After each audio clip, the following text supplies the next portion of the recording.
Ito po ay isa pang report na aking ginagawa upang malaman ng taong bayan kung ano na ang nangyayari tungkol sa mga flood control na kaso na naging iskandalo.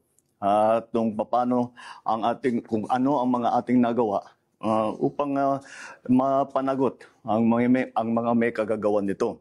Kaya nais kong i-report na ang ombudsman formal nang naghain ng kaso laban kina Saldico at iba pang 17 individual batay sa mga ebidensyang iniakyat ng ICI at saka ng DPWH.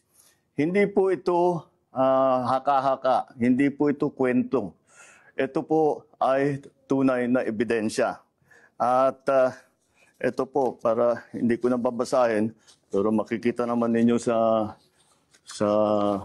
phone ninyo, ito yung listahan ng may arrest warrant na.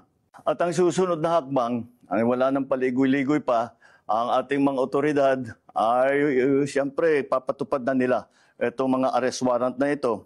Aarestuhin na sila, ihaharap sa korte at pananagutin sa batas. Walang special na pagtrato, walang sinasanto. Ako ang nagsimula nitong lahat. Ako ang magtatapos. Kaya't asahan po ninyo na wala pong tigil itong aming ginagawa.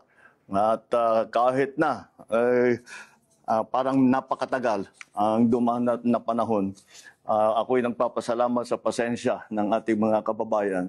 Ngunit nagbunga na ng resulta ang mga pasensya ninyo. Maraming salamat po. Magandang araw po.